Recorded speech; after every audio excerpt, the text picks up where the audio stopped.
Merci et merci d'être avec nous sur Médian TV Afrique. Bienvenue dans Talk Africa Press.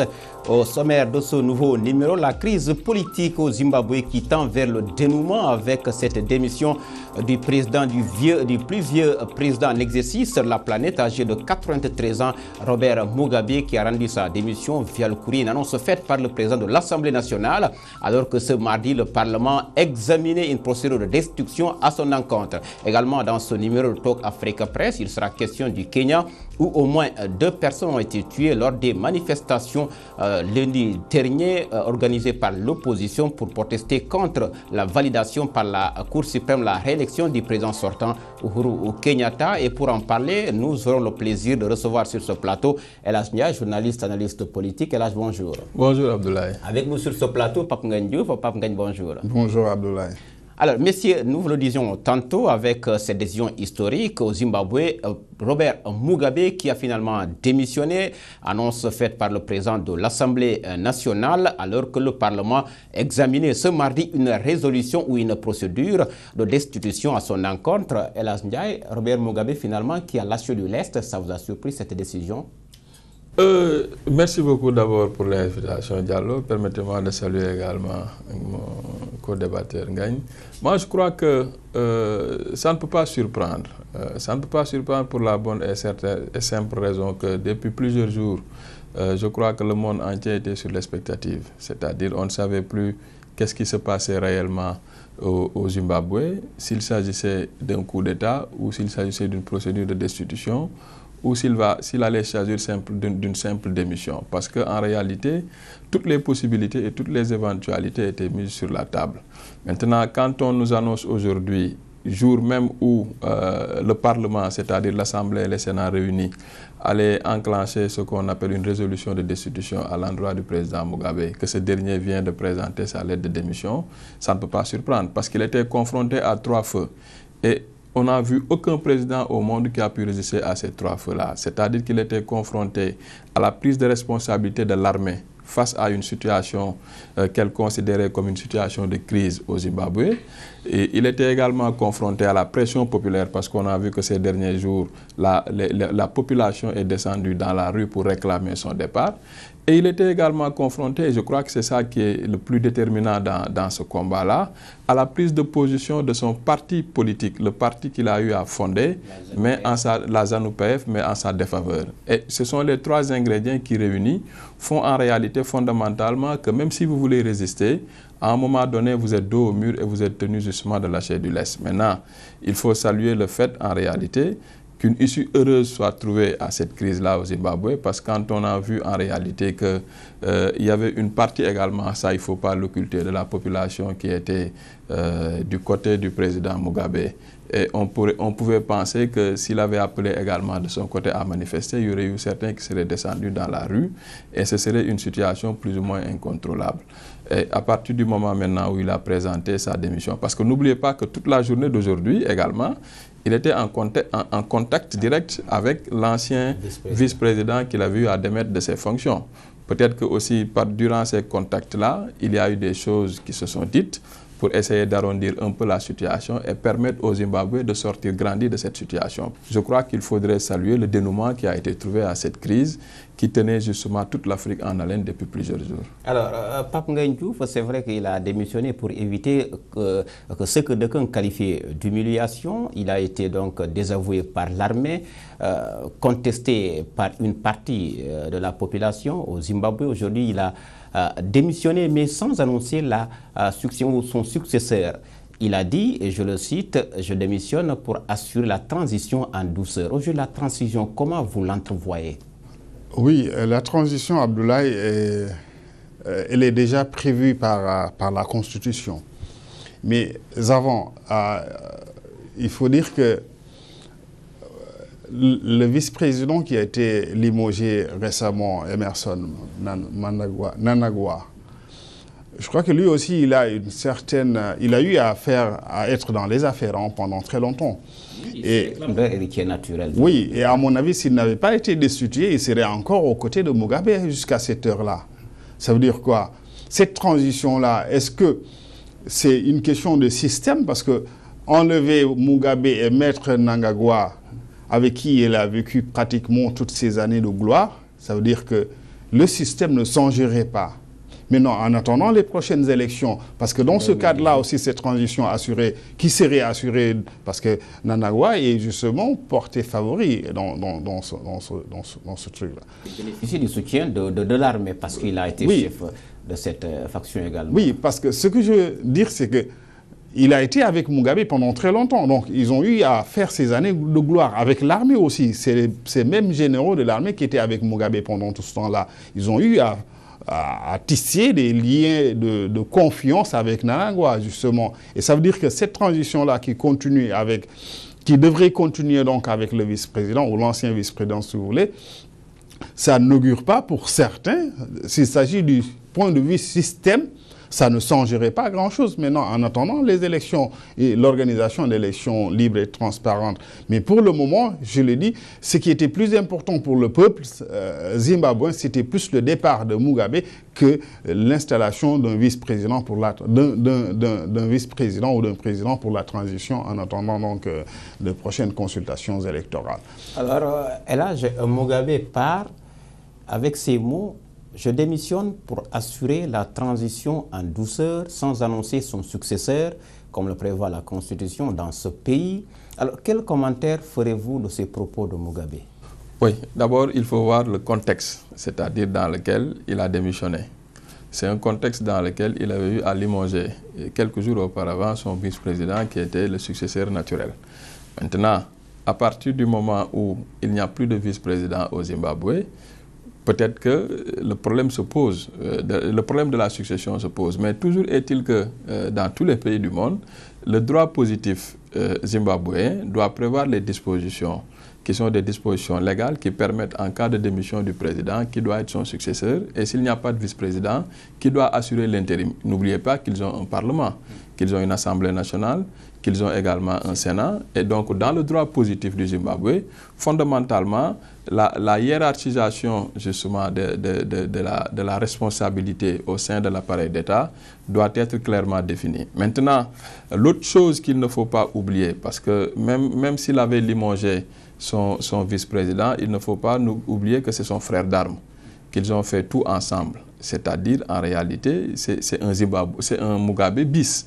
Et moi, ce qui m'inquiète dans tout ça, c'est que si on nous dit qu'ils ont été toute la journée en contact, avant même que Mugabe prenne la décision de démissionner, il faut peut-être aller plus loin et penser peut-être qu'il l'avait rétabli dans ses fonctions avant même de démissionner.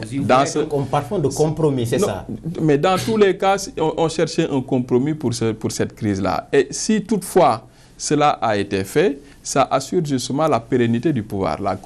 C'est-à-dire qu'il n'y aura pas de vacances de pouvoir pour éviter qu'il y ait une situation de flou, une situation d'instabilité institutionnelle dans ce pays-là. Si cela n'est pas fait, peut-être qu'il y aura quelqu'un qui va assurer l'intérim et dans ce cas-là, on se dirigera, comme naturellement ça se fait partout, vers des élections présidentielles anticipées. Mais toujours est-il que, Ngagne l'a dit tout à l'heure, si c'est le vice-président qui assure la continuité du pouvoir, c'est-à-dire que le système ne changera pas. Mais il faut se convaincre également d'une chose, les lois et les systèmes, c'est des hommes qui le font. Et c'est le peuple en réalité qui change un système, ce ne sont pas les dirigeants, parce que les dirigeants se complaisent dans un système. Si vous voyez le cas Mugabe, il est patent, c'est-à-dire que c'est un cas où on a vu l'usure du pouvoir poussée à l'extrême. Et fondamentalement, quelqu'un qui a fait 37 ans de pouvoir, qui a 93 ans et qui s'accroche toujours au pouvoir, on a vu en réalité qu'il se plaisait dans le système qui existait dans son pays. Maintenant, quand on a vu que les populations, au moins pour une fois, sont sorties dans la rue en masse pour réclamer son départ, fondamentalement, il faut s'attendre à ce qu'il réclame maintenant un système beaucoup plus démocratique qui assure en réalité des mandats successifs qui ne dépasseront pas 2, comme ça se fait de manière standard un peu partout dans le monde, et qu'on n'assiste plus à cette usure du pouvoir auquel les Zimbabwéens sont confrontés depuis leur indépendance jusqu'à aujourd'hui. Alors, Pape Ngagne Diouf, Robert Mugabe, finalement, qui démissionne, et l'opposition amenée par Morgan Tsvangirai dans tout ça, est-ce que cette situation va profiter à cette opposition? Oui, l'opposition a l'occasion à partir de ce moment-là de poser de nouveaux jalons pour partir vers une démocratie claire et nette. Ça veut dire qu'à partir du moment où le règne de 37 ans de Robert Mugabe est fini, ça veut dire qu'on peut repartir sur de bonnes bases.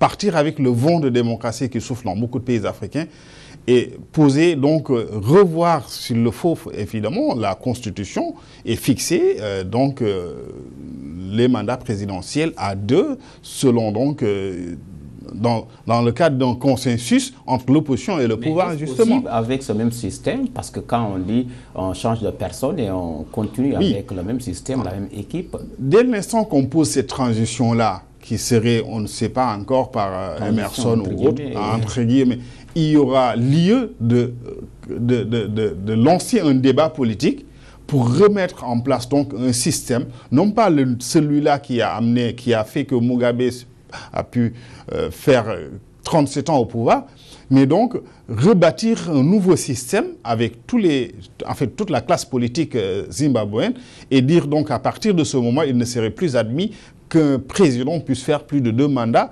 Et à partir de ce moment, donc, ça veut dire que chaque président qui devrait passer 1 ou 2 fois, donc de façon non renouvelable, quoi, pour quand même reposer vraiment une vraie démocratie dans le pays. Et c'est justement une occasion pour l'opposition, pour toute la classe politique zimbabwéenne, donc, de dire que c'est le moment de repartir à zéro, pas forcément, je veux dire, de repartir du point de vue système électoral, système procédure démocratique, tout ça, et dire donc que c'est le moment de refonder les systèmes et aller donc vers quand même... une toute dernière question, oui. Ce qu'il dit est vrai, parce que ce qu'il faut comprendre dans ce contexte du Zimbabwe, c'est que Mugabe n'est pas son vice-président. Mugabe également n'est pas Morgan Tsvangirai. Mugabe, il incarnait et il représentait quelque chose au Zimbabwe. On pouvait se plaire à lui tolérer certaines choses et à le laisser éternellement au pouvoir, parce qu'on y voyait un Dieu vivant quelque part. Sauf que le mythe vient de tomber aujourd'hui. Et il faut s'assurer en réalité et se convaincre que l'opposition au Zimbabwe n'acceptera pas d'aller à une élection tant que les règles du jeu ne sont pas clairement définies. Tant qu'on n'aura pas des bases d'une démocratie moderne au Zimbabwe qui assure la participation des électeurs à des élections libres et transparentes, mais qui assure également la limitation des mandats. Justement. Ça, fondamentalement, il faut fondamentalement que ça fait l'avenir de la ZANU-PF sans Robert Mugabe, même s'il a annoncé par ailleurs qu'il va présider le prochain congrès de Je crois que la ZANU-PF a déjà pris les devants en prenant sa responsabilité, parce que n'oubliez pas que pas plus tard qu'il y a 2 jours, ils ont démis Robert Mugabe de ses fonctions de président de la ZANU-PF pour installer justement son vice-président à la tête. Donc ils se sont préparés à l'après-Mugabe et ils ont fait leur mue. Ça aurait été beaucoup plus difficile en réalité que Mugabe démissionnaire soit toujours président de la ZANU-PF. Là, on se serait dit qu'ils sont face à une situation de fait qu'il faudrait gérer. Mais s'ils ont fait leur congrès il y a 2 jours pour le sortir du parti et le remplacer par quelqu'un d'autre, parce qu'ils ont senti la nécessité d'avoir un sang neuf, de porter un nouveau leader à la tête de leur parti pour faire face à éventuellement l'opposant naturel aux prochaines échéances électorales. Très rapidement, quelques secondes. Une précision, je veux dire qu'en attendant le congrès, justement, le congrès de la ZANU-PF permettra de déterminer un nouveau président à la place de Mugabe. Donc le tour est joué. L'actualité en débat, c'est également cette situation au Kenya où au moins 2 personnes ont été tuées par balle lors des manifestations de lundi dernier organisées par l'opposition pour protester contre la validation par la Cour suprême de la réélection du président sortant Uhuru Kenyatta. Avant d'aller dans le vif de ce sujet d'actualité évoqué tantôt, nous allons d'abord regarder ce résumé. Il s'agissait sans doute du jugement le plus attendu de l'année. Les juges de la Cour suprême du Kenya se sont réunis et ont rejeté les 2 recours demandant l'invalidation de l'élection présidentielle du 26 octobre. La Cour a décidé à l'unanimité que les recours ne sont pas fondés. En conséquence, l'élection présidentielle du 26 octobre est validée et la réélection de M. Kenyatta est confirmée. Abasourdis par cette décision, des heurts ont immédiatement éclaté entre la police et les manifestants. À Kibera, bidonville de Nairobi, un jeune homme a été tué par balle lors d'affrontements entre jeunes manifestants lançant des pierres contre les forces de sécurité qui répliquaient par des tirs de gaz lacrymogène et d'armes à feu. À Migori, dans l'ouest du pays, acquis à l'opposition, c'est un ambulancier venu prêter assistance à des blessés qui a été mortellement touché par balle.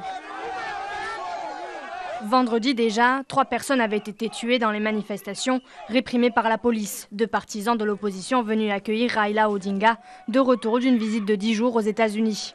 Le chef de l'opposition a déclaré dans un communiqué que cette décision n'était pas une surprise, jugeant le gouvernement en place illégitime. Au lendemain de la victoire de Kenyatta, Raila Odinga avait lancé une campagne de résistance nationale faite de boycottage économique et de piquets de grève. Cette décision de la Cour suprême, dont l'argumentaire détaillé sera publié ultérieurement, signifie qu'Ohuru Kenyatta, 56 ans, au pouvoir depuis 2013, sera investi le 28 novembre pour un nouveau mandat de 5 ans.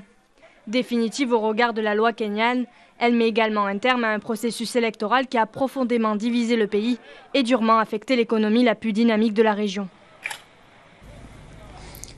La crise qui perdure, Pape Ngagne Diouf, au Kenya avec cette vague de violence, avec ces morts aujourd'hui, comment analysez-vous ces événements en cours dans ce pays? Abdoulaye, on a l'impression que le Kenya est divisé en 2 parties actuellement.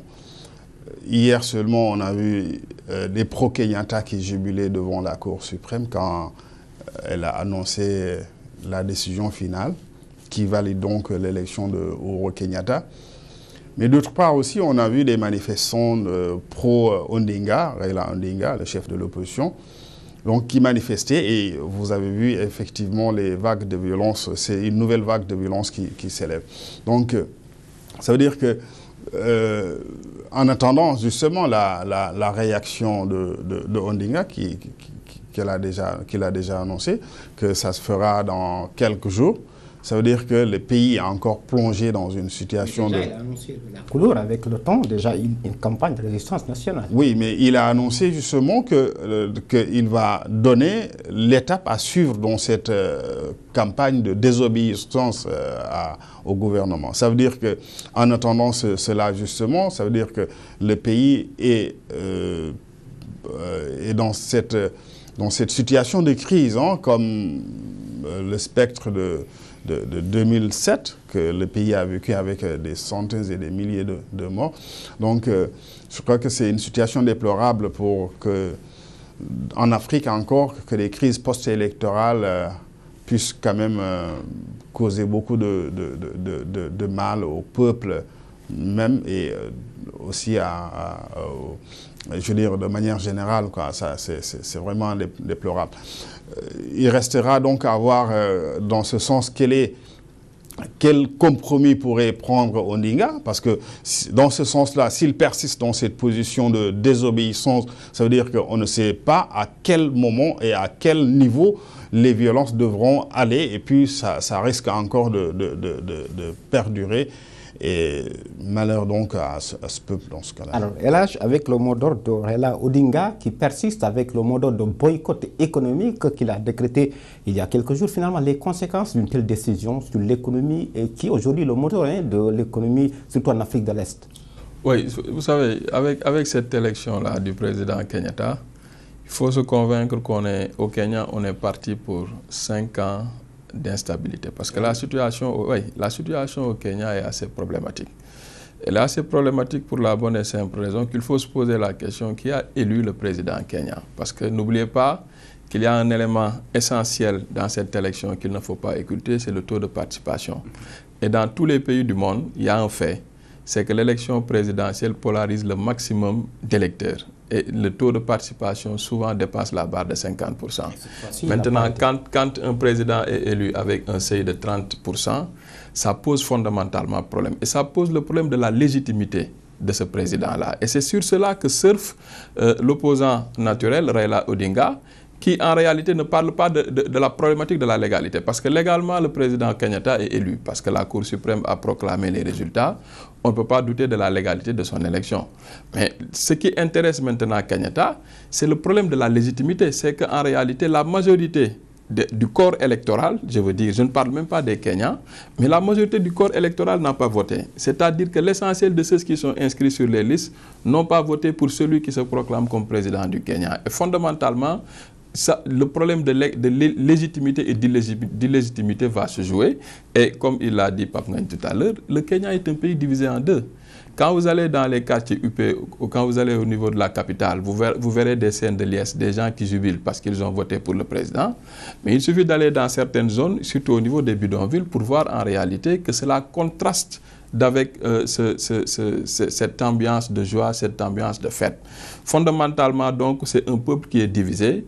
C'est un peuple qui va s'affronter pendant 5 ans parce que ceux qui sont les partisans de Odinga ne reconnaîtront jamais Kenyatta comme... Vous pensez que d'ici là, il n'y a pas une autre alternative pour que les deux partis reviennent à la raison, ne reste que pour nos pays, pour éviter au pays de nouvelles violences? Vous savez, si on devait raisonner en termes d'alternative, on aurait dit que la seule alternative serait encore la réorganisation d'une nouvelle élection présidentielle où il y aura 2 candidats et la majorité des électeurs vont voter. Parce que n'oubliez pas que c'est sur ça, jusqu'au bout, que Raila Odinga a joué.